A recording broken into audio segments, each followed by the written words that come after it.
அஸ்ஸலாமு அலைக்கும் வரஹ்மத்துல்லாஹி வபரகாத்துஹு. அஊது பில்லாஹி மினஷ் ஷைத்தானிர் ரஜீம். பிஸ்மில்லாஹிர் ரஹ்மானிர் ரஹீம். அல்ஹம்துலில்லாஹி ரப்பில் ஆலமீன். வஸ்ஸலாத்து வஸ்ஸலாமு அலா அஷ்ரஃபில் முர்சலீன் சய்யிதினா முஹம்மத் வ அலா ஆலிஹி வஸஹ்பிஹி அஜ்மஈன். அம்மா பஅத். அல்ஹம்துலில்லாஹி ரப்பில் ஆலமீன். சிஸ்டர்ஸ், நம்ம வந்து 89வது சூறாவான அல் ஃபஜ்ரில் 27லேருந்து 30 ஆயத்துக்கள் பார்க்க போகிறோம். பார்க்கலாமா? أعوذ بالله من الشيطان الرجيم. بسم الله الرحمن الرحيم. يا أيتها النفس المطمئنة ارجعي إلى ربك راضية مرضية فادخلي في عبادي وادخلي جنتي. இப்போது 27வது ஆயத்துலேருந்து வார்த்தைக்கு வார்த்தை நம்ம பொருளை இப்போ தெரிஞ்சுக்கலாம். யா ஐயத்துஹா. யா ஐயத்துஹா அப்படின்னா அழைக்கிறதுக்காக பயன்படுத்தக்கூடிய ஒரு வார்த்தை அது. அதாவது யா அப்படிங்கிறது ஹர்ஃப் அப்படின்னு சொல்லுவோம். அது ஒரு ஹர்ஃபுன் நிதா அப்படின்னு சொல்லுவோம். யா ஐயத்துஹா அப்படிங்கிறதும் அழைக்கிறதுக்காக வரக்கூடிய ஒரு வார்த்தை தான். நஃப்சுல் முத்துமஇன்னா. எதை அல்லாஹ் சுப்ஹானஹு வ தஆலா அழைக்கிறான் அப்படின்னு பார்த்தீங்கன்னா, நஃப்சுல் முத்துமஇன்னா, அதாவது நிம்மதி அடைந்த ஆத்மாவை, நிம்மதி அடைந்த ஆன்மாவை அல்லாஹ் சுப்ஹானஹு வ தஆலா அழைக்கிறான். இது யார் அழைக்கிறான்? அல்லாஹ் தான் அழைக்கிறான். அல்லாஹ்வின் கட்டளைகளை உண்மைப்படுத்துவது கொண்டு அமைதி பெற்ற ஆத்மாவே அப்படின்னு சொல்லி அழைக்கிறான். சாந்தி அடைந்த ஆத்மாவே அப்படின்னு அழைக்கிறான். நிம்மதி அடைந்த ஆன்மாவே அப்படின்னு அழைக்கிறான். சுப்ஹானல்லாஹ். அடுத்ததாக பாருங்கள். இர்ஜிஇ இலா ரப்பிகி ராதியதம் மர்திய்யஹ். இர்ஜிஇ அப்படின்னா திரும்பு, ரிட்டர்ன் ஆகு அப்படின்னு அர்த்தம். யார் பக்கம்? இலா ரப்பிகி. இலானா பக்கம், ரப்பிக்கினா உன் இறைவன் பக்கம். ராதியத்தன் அப்படின்னா திருப்தி பெற்றதாக, திருப்தி பெற்றதாக. மர்திய்யஹ் அப்படின்னா திருப்தி கொள்ளப்பட்டதாக. அதாவது நீ உன் இரட்சகன் பக்கம் அவனை திருப்தியடைந்த நிலையிலும் அவனிடம் பொருந்தி கொள்ளப்பட்ட நிலையிலும் மீள்வாயாக அப்படின்னு அர்த்தம். அதாவது நீ உனது இரட்சகன் பால் திருப்தி அடைந்த நிலையிலும் அவனால் நீ திருப்தி கொள்ளப்பட்ட நிலையிலும் மீளுவாயாக. அதாவது திருப்தி பெற்றதாக, திருப்தி கொள்ளப்பட்டதாக உன் இறைவன் பக்கம் திரும்பு அப்படின்னு அர்த்தம். அடுத்ததான் 29வது ஆயத்தை பாருங்கள். ஃபதுஹுலி ஃபி இபாதி. ஃபதுஹுலி அப்படின்னா இன்னும் சேர்ந்து விடு, எனவே சேர்ந்து விடு. ஃபி இபாதி, என் அடியார்களில், நீ எனது அடியார்களான நல்லோர்களின் கூட்டங்களில் பிரவேசிப்பாயாக அப்படின்னு அர்த்தம். இன்னும் என் அடியார்களில் சேர்ந்து விடு, நீ எனது நல்ல அடியார்களில் நுழைந்து கொள் அப்படின்னு அர்த்தம். அடுத்தது 30வது ஆயத்தை பாருங்கள். வதுஹுலி ஜன்னதி. வதுஹுலி இன்னும் நுழைந்து விடு. எங்க? ஜன்னதி, என் சொர்க்கத்தில், மேலும் என்னுடைய ஸ்வனத்தில் நீ நுழைந்து விடுவாயாக என்று யார் சொல்கிறா? அல்லாஹ் கூறுவான். சுப்ஹானல்லாஹ். இன்னும் என் சொர்க்கத்தில் நுழைந்து விடு, இன்னும் நீ எனது ஸ்வனபதியிலும் பிரவேசித்துக்கொள் அப்படின்னு அர்த்தம். சுப்ஹானல்லாஹ். அதாவது நம்ம வந்து இப்போது பார்க்குறோம். யா ஐயத்துஹன் நஃப்சுல் முத்துமஇன்னா. இப்போது முத்துமஇன்னா நஃப்ஸை பொறுத்த வரைக்கும் குரானில் பார்த்திங்கன்னா 3 வகையான நஃப்ஸை பற்றி அல்லாஹ் சுப்ஹானஹு வ தஆலா சொல்கிறான். ஓகேவா? 3 வகையான நஃப்ஸ் இருக்குது. இப்போது நம்ம இந்த இடத்துல பார்க்குறது வந்து முத்துமஇன்னா அப்படிங்கிற நஃப்ஸு. ஓகே, இதுக்கு முன்னாடி வேறு என்ன நஃப்ஸ் இருக்குது அப்படின்னு பார்த்தீங்கன்னா, நஃப்ஸ் அம்மாரா அப்படின்னு ஒரு நஃப்ஸ் இருக்குது. நஃப்சுல் லவ்வாமா அப்படின்னு ஒரு நஃப்ஸ் இருக்குது. ஓகேவா? அது என்ன அப்படின்னு தெரிஞ்சுக்கலாமா? அதாவது அல்லாஹ் சுப்ஹானஹு வ தஆலா 12வது சூரா யூசுஃபில் 53வது வசனத்தில் சொல்கிறான். அது என்னன்னு தெரிஞ்சுக்கலாமா? வமா உபர்ரிஉ நஃப்ஸி இன்னன் நஃப்ஸல அம்மாரஹ் பிஸ்ஸூஇ இல்லா மா ரஹிம ரப்பி இன்ன ரப்பி கஃபூருர் ரஹீம். அப்படின்னா என்ன அர்த்தம்? அதாவது நிச்சயமாக என் இரட்சகன் அருள் புரிந்தவரையன்றி மனிதனுடைய மனம் பாவம் செய்யும்படி அதிகம் தூண்டக்கூடியதாகவே இருக்கின்றது அப்படின்னு அர்த்தம். நஃப்சுல் லவ்வாமா அப்படின்னா என்ன அர்த்தம்? பாவம் செய்கிறதுக்காக தூண்டக்கூடிய நஃப்ஸு தான் நஃப்ஸு அம்மாரா. சரியா? அப்போது இந்த அம்மாரா இந்த நஃப்ஸை பொறுத்த வரைக்கும் எப்படின்னா இது ஒரு மோசமான நஃப்ஸுங்க இது. ஓகேவா? இது வந்து ஒரு மனுஷங்கிட்ட இது இருந்துச்சுன்னு வச்சுக்கோங்களேன், அவங்கிட்ட பெருமை இருக்கும், பொறாமை இருக்கும், எரிச்சல் இருக்கும், வஞ்சகம் இருக்கும், கோபம் இருக்கும், பதவி மோகம் இருக்கும், பேராசை இருக்கும், பெண்ணாசை இருக்கும், பொன்னாசை இருக்கும், அப்புறம் அகந்தை இருக்கும், முகஸ்துதி இருக்கும், அப்புறம் மதுபானத்தை அருந்துவான், திருடுவான், விபச்சாரம் செய்வான், சூதாடுவான், பொய் சொல்லுவான், புறம் பேசுவான். அதாவது இருக்கிற எல்லா கெட்ட பழக்கங்களுமே இவனுக்கிட்ட இருக்கும். சரியா? அந்த நஃப்ஸுக்கு பேர் தான் நஃப்ஸு அம்மாரா. அப்போது பாவம் செய்கிறதுக்கு தூண்டிக்கிட்டே இருக்கக்கூடிய நஃப்ஸுக்கு பேர் என்ன? நஃப்ஸு அம்மாரா. இது வந்து தீமையை தான் இந்த நஃப்ஸு வந்து ஏவிக்கிட்டே இருக்கும். சரியா? தீமையை செய்ய சொல்லி ஏவிக்கிட்டே இருக்கும். அதனால் அவன் வந்து பாவம் செஞ்சுக்கிட்டே இருப்பான். அப்போது அந்த பாவம் செய்கிறதுல அவன் வந்து என்ன பண்ணுவான்னா இன்பத்தை அனுபவிப்பான். அதில் கொஞ்சம் கூட அவனுக்கு வெறுப்பே வராது. அதாவது அவன் ஒரு பயங்கரமான பாவத்தை செஞ்சால் கூட கொஞ்சம் கூட வருத்தமோ கவலையோ படவே மாட்டான். மூக்கில் ஏதோ வந்து ஒரு கொசுவோ ஒரு ஈயோ உட்காந்த மாதிரி ஃபீல் பண்ணுவான்னு வச்சுக்கோங்களேன். அதை தட்டி விட்டால் போயிடும் இல்லையா? அந்த மாதிரி பாவம் செய்கிறத அவன் நினப்பான். அப்படி ஒரு நஃப்ஸுக்கு பேர் தான் நஃப்ஸு அம்மாரா. ஓகேவா? இவன் வந்து அல்லாஹ்கிட்டேருந்து பல மில்லியன் கிலோமீட்டர் கணக்கில் தூரம் பார்க்கக்கூடியவன் தான் இவன். சரியா? அடுத்ததாக இன்னொரு நஃப்ஸை பற்றி அல்லாஹ் சொல்கிறான். அது என்ன அப்படின்னு சொன்னால் நஃப்ஸு லவ்வாமா. அதை பற்றி அல்லாஹ் சுப்ஹானஹு எங்கே சொல்லியிருக்கானா 75வது சூரா, அதாவது சூரத்துல் கியாமால 2வது ஆயத்தில் சொல்கிறான். அது என்னன்னு பார்க்கலாமா?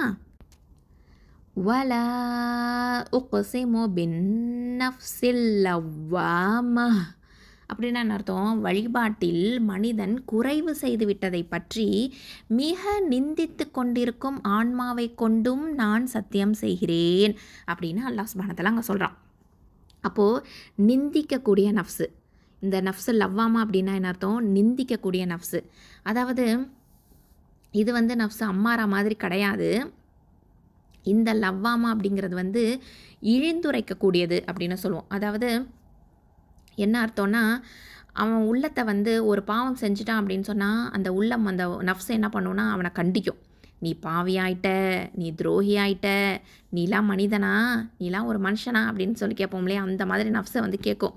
அல்லாஹ் வந்து உன்னை எப்படி விரும்புகிறான், ஆனால் நீ இப்படி பண்ணிட்டியே, அவனுடைய அருள் உனக்கு எப்படி கிடைக்கும் இப்படி நீ பண்ணேனா அப்படின்னு சொல்லி அந்த உள்ளம் வந்து அவனை போட்டு கொடையும், கண்டிக்கும். ஓகேவா? இது வந்து அம்மாரா மாதிரி கிடையாது, அந்தளவுக்கு மோசம் கிடையாது. ஆனால் இவனும் எப்படின்னா பாவம் செய்வான். ஆனால் அந்த பாவம் செஞ்ச உடனே என்ன ஆகும்னா அவனை வந்து அந்த நஃப்ஸு வந்து தூண்டிக்கிட்டே இருக்கும், கண்டிச்சுக்கிட்டே இருக்கும். நீ தப்பு பண்ணிட்ட, நீ தப்பு பண்ணிட்ட, நீ பாவ மன்னிப்பு தேடு, நீ தப்பு பண்ணிட்ட அப்படின்னு சொல்லிட்டு அந்த நஃப்ஸு வந்து என்ன பண்ணுவோன்னா அவனை வந்து தூண்டிக்கிட்டே இருக்கும், நிந்திச்சுக்கிட்டே இருக்கும். ஓகேவா? நிந்தனைக்கு உள்ளாக்கப்படுவான் அவன். ஓகேவா? அப்போது வந்து அம்மாரா நஃப்ஸ் எப்படி பண்ணுன்னா நம்ம ஒரு பாவம் செஞ்சுட்டா கூட என்ன சொல்லும்? உலகத்தில் நீ மட்டுமா பாவம் செய்கிற, எவ்வளோ பேர் செய்கிறாங்க, நீ செஞ்சதெல்லாம் ஒரு பாவமா, பயப்படாத பயப்படாத அப்படின்னு சொல்லிட்டு இன்னும் பாவம் செய்ய தூண்டிட்டு தான் இருக்கும் அம்மாரா. ஆனால் இந்த லவ்வாமாங்கிறது பாவம் செஞ்ச உடனே என்ன பண்ணும்? அந்த உள்ளம் கண்டிக்கும், நீ மன்னிப்பு கேட்டுரு, நீ தப்பு பண்ணிட்ட அப்படின்னு சொல்லிட்டு அது வந்து என்ன பண்ணுன்னா அதை வந்து கொஞ்சமாவது கண்டிக்கும். சரியா? அப்படிப்பட்ட உள்ளம் தான் என்னது? நஃப்சுல் லவ்வாமா. ஓகேவா? அப்போ மனுஷன் வந்து வழிபாட்டில் குறைவாக இருக்கிறான் அப்படிங்கும் போது அந்த உள்ளம் வந்து தூண்டிக்கிட்டே இருக்கும். நீ நல்லது இன்னும் செய்யணும், இது பத்தாது, நீ பாவம் செய்கிற அப்படின்னு சொல்லிட்டு சொல்லி கொடுத்துக்கிட்டே இருக்கும் அந்த நஃப்ஸு. ஓகேவா? ஸோ அது வந்து கண்டிச்சுக்கிட்டே இருக்கும், இது பத்தாது இன்னும் உனக்கு வந்து நீ செய்யணும். இப்போ வந்து ஒருத்தவங்க வந்து ஃபர்து தொழுகிறாங்க அப்படின்னு சொன்னால் தொழுகாமையே இருக்கிறதுங்கிறது வந்து நஃப்ஸுல் அம்மாரா. ஏன்னா அவன் வந்து இப்படி பாவம் செய்யக்கூடியவன். இப்போ வந்து இவன் தொழுவான், லவ்வாமாவுல் நஃப்ஸ் வந்து தொழுகும். ஆனால் சுண்ணத்தை மட்டும் தொழுகிறது, போதும் இது தொழுகிறது போதும், இது இந்த தொழுகை எத்தனை பேர் தொழுகிறாங்க, நானாவது கரெக்டாக 5 வேளை ஃபர்து மட்டுமாவது தொழுகிறேன் அப்படிங்கிற மாதிரி அதாவது தனக்குத்தானே ஒரு சாட்டிஸ்ஃபேக்ஷன் கொடுத்துக்கிறது இப்படியும் இருக்கும். அதே சமயத்தில் இல்லை நீ இன்னும் கொஞ்சம் தொழுவலாம், நீ வந்து சுன்னத்து நஃபில் இதெல்லாம் தொழுக ஆரம்பி அப்படின்னு சொல்லி அந்த நஃப்ஸ் என்ன பண்ணுன்னா கொஞ்சம் வந்து அந்த உள்ளத்தை வந்து என்ன பண்ணும், இன்னும் கொஞ்சம் செய்யின்னு சொல்லி தூண்டும். ஓகேவா? ஸோ அவன் வந்து அடுத்த ஸ்டெப் எடுத்து வைக்கிறதுக்காக முயலறதுக்கான ஒரு நஃப்ஸு தான் இந்த நஃப்ஸுல் லவ்வாமா. இந்த இடத்துல அல்லாஹ் சுப்ஹானஹு வ தஆலா எதை பற்றி சொல்கிறான் பாருங்க. யா ஐயத்துஹன் நஃப்ஸுல் முத்மஇன்ன அப்படின்னு சொல்லி அழைச்சி சொல்கிறான். ஓகேவா? இந்த நஃப்ஸை தான் அல்லாஹ் சுப்ஹானஹு வ தஆலா அழைக்கிறான். ஏன்னா இந்த நஃப்ஸ் எப்படிப்பட்டதாக இருக்குன்னா சாந்தி அடைந்ததாக இருக்குது. பீஸ்ஃபுல்லான நஃப்ஸ், இது அமைதியான நஃப்ஸு. இந்த நஃப்ஸை பொறுத்த வரைக்கும் பார்த்தீங்கன்னா நற்குணங்களும் நல்ல பழக்க வழக்கங்களும் தான் நிறைஞ்சிருக்கும். இவனுக்கு வந்து ஒரு பாவம் செய்யணும் அப்படின்னு சொன்னாலே அது வேப்பங்குச்சி மாதிரி கசக்கும். ஓகேவா? அந்த மாதிரி பாவத்தை வந்து நினப்பான். எதிர்பார்க்காம ஒரு சின்ன பாவம் செஞ்சுட்டா கூட, நிகழ்ந்துட்டா கூட எப்படி இருக்கும்னா கதறி அழுவான், கண்ணீர் வடிப்பான், அல்லாஹ் கிட்ட பாவ மன்னிப்பு தேடி ஓடுவான். ஓகேவா? அல்லாஹ் கிட்ட நெருங்கி போகிறதுக்கு முயற்சி செய்வான். இப்படிப்பட்ட நஃப்ஸை தான் அல்லாஹ் சுப்ஹானஹு வ தஆலா யா ஐயத்துஹன் நஃப்ஸுல் முத்மஇன்னன்னு அழைச்சி சொல்கிறான். ஓகேவா? நீ வந்து எப்படிப்பட்டவனாக இருக்கிற அப்படின்னு சொன்னால், அதாவது அல்லாஹுடைய பக்கம் நெருங்கி இருக்கக்கூடியவனாக இருக்கிற. அதாவது அல்லாஹ்வின் பக்கம் நெருங்கிறதுக்குன்னு ஒரு தகுதி வேணும் இல்லையா? இப்போ ஒருத்தவங்களுக்கு ஃப்ரெண்ட் ஆகணும்னா அவங்க வந்து பெஸ்ட்டு குவாலிட்டியில் இருக்கிறாங்கன்னா அப்படிப்பட்ட வேவ் லெங்த் உள்ளவங்க தான் ஃப்ரெண்டாக இருக்க முடியும் இல்லையா? ஒருத்தவங்களுக்கு வந்து அந்த தகுதி உள்ளவங்க தான் வந்து நெருங்க முடியும். அப்படி தானே? இது வந்து உலகத்தில் ஒரு ஃப்ரெண்ட்ஷிப்புக்கே இப்படி தான் ஒரு நிலமை. யாருமே வந்து ஃப்ரெண்டை தேர்ந்தெடுக்கும் போது கூட பார்த்து தான் தேர்ந்தெடுப்பாங்க இல்லையா? ஸோ அந்த மாதிரி இருக்கக்கூடிய காலகட்டம் இது. அப்போ அல்லாஹ்வுடைய சமூகம் கிடைக்கணும் அவன் அப்படின்னா அதுக்குன்னு ஒரு தகுதி வேணும் இல்லையா? அடியார்கள்லையே அப்படிப்பட்ட ஒரு தகுதியை யார் அடைவா? நஃப்ஸுல் முத்மஇன்ன தான். ஓகேவா? இவங்க தான் சொர்க்கவாசி. இப்படிப்பட்ட நஃப்ஸு உள்ளவங்கள தான் அல்லாஹ் வந்து அவன் பக்கம் அழைப்பான். ஓகேவா? ஸோ இந்த நஃப்ஸு தான் ரொம்ப ரொம்ப முக்கியமான நஃப்ஸ். ஏன்னா அதாவது அல்லாஹ் சொல்கிறான்ல, நீ அவனையும் அவன் உன்னையும் பொருந்தி கொண்ட நிலையில் நீ உனது இரட்சகன் பக்கம் மீளு அப்படின்னு சொல்கிறான். சுப்ஹானல்லாஹ். ஸோ அப்பேற்பட்ட ஒரு நிலை வந்து நஃப்ஸுல் முத்மஇன்னக்கு கிடைக்கும். அப்போ தான் வந்து இர்ஜிஇ இலா ரப்பிகி ராதியத்த மர்தியா, அதாவது இவங்களுடைய இதயத்தில் எப்படி இருக்கும்னா ஈமான் பூரணமாக இருக்கும். அல்லாஹ் வந்து பிரியப்பட்டதை தானும் பிரியப்படுவாங்க, அல்லாஹ் வெறுத்ததை தானும் வெறுப்பாங்க, அல்லாஹ் ஏவியதை வந்து கண்டிப்பாக செஞ்சுருவாங்க, அல்லாஹ் விலக்கியதை விட்டு விலகி நிற்பாங்க, அவங்க வாழ்நாள் முழுக்க விலகி நிற்பாங்க. அல்லாஹ் வந்து தன்னை வந்து எந்த ஒரு சூழ்நிலையிலையும் வச்சுருந்தா கூட அவனை அதை வந்து மறக்காமல் அல்லாஹ்கிட்ட வந்து நெருங்கி ஓடக்கூடியவங்களாக இருப்பாங்க. அல்லாஹ் என்ன ஒரு கஷ்டம் கொடுத்தாலும் சரி, என்ன ஒரு சந்தோஷம் கொடுத்தாலும் சரி, அதை வந்து மனமாற ஏற்றுக்கிட்டு பொருந்திக்குவாங்க. சுகம் கொடுத்தா அல்லாஹை பாராட்டுவாங்க, கஷ்டம் கொடுத்தா அல்லாஹ்கிட்டேருந்து அதாவது முழு மனசோடு அதை பொறுமையாக கைக்கொள்வாங்க. சுப்ஹானல்லாஹ். அதாவது எல்லா விதத்துலேயுமே அல்லாஹுடைய செய்கைகளை வந்து பொருந்திக்குவாங்க. இது என்னுடைய விதி, நான் ஈமான் கொண்டிருக்கேன், எனக்கு ஏற்பட்ட விதியை வந்து நான் கண்டிப்பாக ஏற்றுக்குவேன், அல்லாஹ்க்காக பொருந்திக்குவேன், நான் பொறுமையசாலியாக இருப்பேன் அப்படின்னு சொல்லிட்டு இஹ்லாஸோட இபாதத்தை செய்வாங்க. சுப்ஹானல்லாஹ். ஸோ இவங்களை வந்து அல்லாஹும் பொருந்திக்குவான். சுப்ஹானல்லாஹ். ஸோ இப்படிப்பட்ட ஆன்மா இருக்குது பார்த்தீங்களா? இது வந்து பிரியும்போது எந்த ஒரு களங்கமுமே இல்லாமல் பூரணமாக ஒரு அமைதியான ஒரு நிலையில் தான் இந்த உலகத்தை விட்டு பிரியும், அவனுடைய உயிரை விட்டு பிரியும். அல்லாஹுடைய கட்டளைப்படி நடக்கிறதுனால உண்மையான அடியார்களோடு இந்த சொர்க்கத்தில் பிரவேசிப்பாங்க. சுப்ஹானல்லாஹ். அப்படிப்பட்ட ஒரு பூரணமான ஒரு அமைதியான சாந்தமான ஒரு ஆன்மாவை வந்து அல்லாஹ் சுப்ஹானஹு வ தஆலா இந்த நஃப்ஸுல் முத்மஇன்னக்கு தான் வந்து வழங்கியிருக்கிறான். சுப்ஹானல்லாஹ். அதாவது அஹ்சனு தபாசிர் அப்படிங்கிற ஒரு கிதாபில் சயீது பின் சுபைர் அப்புறம் இக்ரிமா ரலியல்லாஹு அன்ஹுமா இவங்க அறிவிக்கக்கூடிய ஒரு செய்தி என்னென்னா, நல்லோரின் ஆத்மாவை கைப்பற்றும் போதும் அடக்கம் செய்யும் போதும் அவர்கள் புதை குழிகளிலிருந்து, அதாவது கபறுகளிலிருந்து கிளம்பும் போதும் இறுதி நாளின் போதும் மலக்குகள் அவர்களுக்கு நல்லாசி கூறுகின்றனர் அப்படின்னு வந்து சொல்கிறாங்க. சுப்ஹானல்லாஹ். ஸோ அப்பேற்பட்ட ஒரு சிறந்த ஒரு நிலையில் தான் நம்மளும் வந்து இருக்கணும். அல்லாஹ் நம் யாவரையும் அந்த நல்ல ஆன்மாக்களில் சேர்த்தருள்வானாக. ஆமீன் யா ரப்பல் ஆலமீன். சுப்ஹானக்கல்லாஹும்ம வ பிஹம்திக அஷ்ஹது அல்லா இலாஹ இல்லா அன்த அஸ்தக்ஃபிருக வ அதூபு இலைக். அஸ்ஸலாமு அலைக்கும் வரஹ்மத்துல்லாஹி வபரகாத்துஹு. அல்ஹம்துலில்லாஹ் சிஸ்டர்ஸ், நம்ம வந்து இப்போது 89வது சூறாவான அல் ஃபஜ்ரில் 27லேருந்து 30 வரைக்கும் உள்ள ஆயத்துக்களுக்கு இன்ஷா அல்லாஹ் நம்ம தஜ்வீது சட்டங்களை தெரிஞ்சுக்க போகிறோம். பார்க்கலாமா? அஊது பில்லாஹி மினஷ் ஷைத்தானிர் ரஜீம். பிஸ்மில்லாஹிர் ரஹ்மானிர் ரஹீம். யா அய்யத்துஹன் நஃப்ஸுல் முத்மஇன்ன.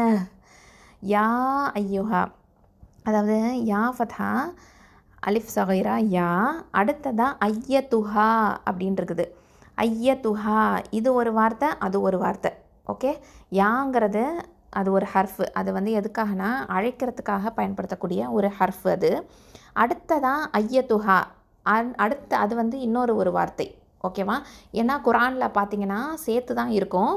அதனால் நம்ம இதுக்கு என்ன சட்டம் சொல்லுவோம் அப்படின்னு பார்த்திங்கன்னா மத்தல் ஜாயிஸ் அல் முன்ஃபசில் அப்படிங்கிற சட்டத்தின் அடிப்படையில் தான். ஏன்னா தனித்தனி வார்த்தைகளாக இருக்குது, பார்க்கும்போது சேர்ந்திருந்தாலும் இது தனித்தனி வார்த்தைகள் தான் அப்படிங்கிறதுனால அந்த சட்டத்தின் அடிப்படையில் மத்தல் ஜாயிஸ் அல் முன்ஃபசிலுங்கிற சட்டத்தின் அடிப்படையில் 4 இல்லைன்னா 5 அலிஃபு நீட்டி தான் இதை ஓதணும். ஓகேவா? அப்போது யா ஐயத்துஹா, இதில் ஹம்சா ஃபத்ஹா, யா ஷத்தா ஐ, யா ஃபத்ஹா அ யா. இதில் பாருங்கள், இது வந்து ஐய ஐய ஐயத்துஹா, த தொமாத்து, ஹ ஃபத்ஹா, நூன் ஷத்தா ஹன், நூன் ஃபத்ஹா, ஃப சுகுன் நஃப் நஃப். ஓகே, இப்போ இந்த இடத்துல வந்து ஹம்ஸ் பண்ணணும், காற்று வெளியில் விடணும், நஃப். அப்போது யா ஐயத்துஹன் நஃப், சீன் தொம்மா, லாம் சுகுன் சுல், நஃப் சுல். அடுத்தது மீம் தொம்மா, தா சுகுன் மூத்து மூத்து. இந்த தா வந்து கல்கலா எழுத்து, ஹெவி லெட்டரும் கூட. அப்போது மூத்து கல்கலா குபரா கொடுக்கணும். அடுத்ததான் மீம் ஃபத்ஹா ம, மூத்து ம, ஹம்சா கெஸ்ரா, நூன் ஷத்தா இன், நூன் ஃபத்ஹா ந, இன்ன. அந்த நூன் ஷத்தா முஷத்ததா இருக்கிறதுனால என்ன பண்ணணும், அங்கே வந்து நம்ம அக்மல் ஒன்றா கொடுக்கணும். அடுத்ததான் த தொம்மா தூ, அதாவது தா மர்பூத்தா இருக்குது. இப்போது இதை வக்ஃபு பண்ணும்போது என்ன பண்ணணும், இதை வந்து ஹ சுக்கூனா மாற்றி தான் நிப்பாட்டணும். ஓகேவா? அப்போ எப்படி ஓதணும், யா ஐயத்துஹன் நஃப்ஸுல் முத்மஇன்ன. ஓகே, இன்ன அந்த ஹ சவுண்டு கொடுக்கணும் அங்கே. சரியா? அடுத்தது பாருங்கள், இதில் பார்த்தீங்கன்னா இப்போ சேர்த்து ஓதணும் அப்படின்னு சொன்னால் முத்தும இன்னத்துர், இன்னத்துர் ஜெயி அப்படின்னு வரும். ஓகேவா? துர் ஜெயி, அந்த த தொம்மா ரா சுக்குனோட இணைஞ்சிரும். அப்போது அந்த இடத்துல இருக்கக்கூடிய ஹம்சத்துல் வசலை நம்ம உச்சரிக்க மாட்டோம். சரியா? ஆனால் இப்போ நம்ம தனியாக ஓதுறோம்னு வச்சுக்கோங்களேன், இந்த 28வது ஆயத்தை தனியாகவே ஆரம்பிக்கிறோம் அப்படின்னு சொன்னால் எப்படி ஆரம்பிக்கணும், இதுக்கு முன்னாடி இருக்கக்கூடிய ஹம்சத்துல் வசல் இருக்கு இல்லையா, அதுக்கு வந்து நம்ம என்ன சைனை போடுறது, அங்கே ஒரு எந்த ஒரு ஹரக்கத்துமே இருக்காது. அப்போது எந்த ஹரக்கத்தை போட்டு இதை நம்ம ஆரம்பிக்கணும் அப்படின்னு பார்த்தீங்கன்னா, நீங்கள் வந்து கவுண்ட் பண்ணணும், 3வது எழுத்தில் என்ன ஹரக்கத்து இருக்குது அப்படின்னு பார்க்கணும். அதாவது ஹம்சத்துல் வசலை சேர்த்துட்டு அது ஒரு எழுத்து, ரா 2வது எழுத்து, 3வது எழுத்து ஜீம். ஜீமில் என்ன ஹரக்கத்து இருக்குது அப்படின்னா கசரா இருக்குது. ஓகேவா? அப்போது அந்த கசரா அந்த ஹரக்கத்தை தான் இந்த ஹம்சத்துல் வசலும் எடுத்துக்கும். சரியா? அப்போது இர்ஜிஇ அப்படின்னு சொல்லணும், இர்ஜிஇ. ஓகே, இந்த இர்ஜிஇ அப்படின்னு சொல்லும்போது ரா வந்து தஃப்ஹீமாக தான் ஓதணும். சரியா? அந்த ரா சுக்குனுக்கு முன்னாடி ஹம்சத்துல் வசல் வந்து அதில் கெசரா வந்துருந்துச்சு அப்படின்னு சொன்னால் கண்டிப்பாக நம்ம அந்த ராவை தஃப்ஹீமா, அதாவது வல்லினமாக தான் ஓதணும். சரியா? இதெல்லாம் சட்டங்கள், எல்லாம் ஞாபகத்தில் வச்சுக்கோங்க. இர்ஜிஇ, அப்போது ஜீம் கெசரா ஜி, அதாவது ஹம்சா கெசரா, ரா சுக்கூன் இர். அடுத்தது ஜீம் கெசரா ஜி, ஐன் கெசரா, யா ஷத் இருக்குது. ஓகே, அப்போது இர்ஜிஇ. இந்த இடத்துல என்ன வருது, அடுத்த எழுத்து பாருங்கள், யா வந்து மத்து வந்திருக்குதா, அடுத்த எழுத்து என்னன்னு பாருங்கள், ஹம்சா இருக்குது. அப்போது இங்கே என்ன சட்டம், மத்தல் ஜாயிஸ் அல் முன்ஃபசிலுங்கிற சட்டம். அப்போது 4 இல்லைன்னா 5 அலிஃப் நீட்டி தான் ஓதணும். அப்போது இர்ஜிஇ அப்படின்னு நீட்டணும். ஓகே, இர்ஜிஇ. அடுத்தது ஹம்சா கெஸ்ரா இ, லாம் ஃபதா, அலிஃப் சகைரா லா, 2 அலிஃப் நீட்டணும், ஈ லா. அடுத்தது ரா ஃபதா, ப ஷதா ரப், ப கெஸ்ரா பி, ரப்பி, காஃப் கெஸ்ரா கி, ரப்பி கி. ஓகே, ரப்பி கி. ரா வந்து தஃப்ஹீம் வல்லினமாக ஓதணும். அடுத்ததாக பாருங்கள், ரா ஃபதா அலிஃப் மத்து, ரா 2 அலிஃபை நீட்டி ஓதணும். தாத் கெஸ்ரா தி தி. ஓகே, தாத் கெஸ்ரா வி. அடுத்ததான் யா ஃபதா யா, த மர்பூத்தால என்ன இருக்குது, ஃபத்தத்தைன் இருக்குது. அப்போது அடுத்த எழுத்து என்னன்னு பாருங்கள், மீம் இருக்குது. அப்போது இங்கே என்ன பண்ணணும், இதுகாம் பண்ணணும், இதுகாம் பில் குன்னா. ஓகே, குன்னாவோட இதுகாம் பண்ணணும். அப்போது ரோ திய தம் அப்படின்னு சொல்லி இணைச்சிடணும். அடுத்ததான் மீம் ஃபதா ரா சுகோன் மர், இந்த ராவும் எப்படி தஃப்ஹீமாக தான் ஓதணும். அடுத்ததான் தாத் கெஸ்ரா யா ஷத்தா தி, யா ஃபதா யா. ضிய மர்திய. அடுத்ததான் த ஃபத்ஹத்தைன் இருக்குதா தா மர்பூத்தால. இப்போ இதையும் வக்ஃபு பண்ணுறதுனால எப்படி ஓதுவோம், மர்திய அப்படின்னு சொல்லி நிப்பாட்டுவோம். ஓகே, ஹ சுக்குனை மாற்றி தான் நிப்பாட்டுவோம். அப்போ இதை எப்படி ஓதணும், இர்ஜிஇ இலா ரப்பிகி ராதியதம் மர்திய. அடுத்தது 29வது ஆயத்தை பாருங்கள். ஃப ஃபத்ஹா தால் சுக்கூன் ஃபது. இந்த இடத்துல வந்து தால் சுக்கூனுக்கு வந்து என்னது கல்கலத்து சுகரா. அதுக்கு நடுவில் இருக்கக்கூடிய அந்த ஹம்சத்துல் வசல் அதை வந்து நம்ம உச்சரிக்க மாட்டோம். ஓகே, ஃபது. அடுத்ததான் ஹா தொம்மா ஹூ, லாம் கெசரா யா சுக்கூன் லீ, 2 ஹரக்கத்தை நீட்டணும். ஃபது ஹூ லீ. அடுத்தது ஃப கெசரா யா சுக்கூன் ஃபீ, 2 ஹரக்கத்தை நீட்டணும். யாவுல் மத்து. அடுத்ததா ஐன் கெசரா ஐ, இது வசத்தல் ஹல்க்கு நடுத்தொண்டையிலேருந்து வரணும். அடுத்தது ப ஃபத்ஹா அலிஃப் சகைரா ப, 2 ஹரக்கத்தை நீட்டணும். ஐ ப. தால் கெசரா ஹம், அதாவது யா சுக்கூன் தி. இப்போது இங்கேயும் 2 ஹரக்கத்தை நீட்டணும். ஓகே, இது மத்து தபை அப்படின்னு சொல்லுவோம். அப்போது இதை எப்படி ஓதணும், ஃபதுஹுலி ஃபி இபாதி. அவ்வளவுதான். அடுத்ததான் 30வது ஆயத்தை பாருங்கள். வாவ் ஃபத்ஹா தால் சுக்கூன் வது வது. இந்த இடத்துல தாலுக்கு கல்கத்து சுகரா. அடுத்ததுக்கு நடுவில் இருக்கக்கூடிய ஹம்சத்துல் வசலை நம்ம உச்சரிக்க மாட்டோம். அடுத்தது ஹா தொம்மா ஹூ, லாம் கெஸ்ரா யா சுக்கூன் லீ, 2 ஹரக்கத்தை நீட்டுவோம். யா உல் மத்து. அப்போது வது ஹூ லீ. அடுத்தது ஜீம் ஃபத்ஹா நூன் ஷத்தா ஜன், நூன் ஃபத்ஹா ந ஜன்ன. த கெஸ்ரா யா சுக்கூன் தீ, 2 ஹரக்கத்தை நீட்டணும். ஜன்ன தீ. ஓகே, இந்த நூன் முஷத்ததால் என்ன பண்ணணும், அக்மல் குன்னா கொடுக்கணும். ஓகே, அப்போது வதுஹுலி ஜன்னதி. அல்ஹம்துலில்லாஹ். இந்த மாதிரி நல்ல சட்டத்தை அப்ளை பண்ணி ப்ராக்டிஸ் பண்ணிக்கலாம் சிஸ்டர்ஸ். அஸ்ஸலாமு அலைக்கும் வரஹ்மத்துல்லாஹி வபரகாத்துஹு.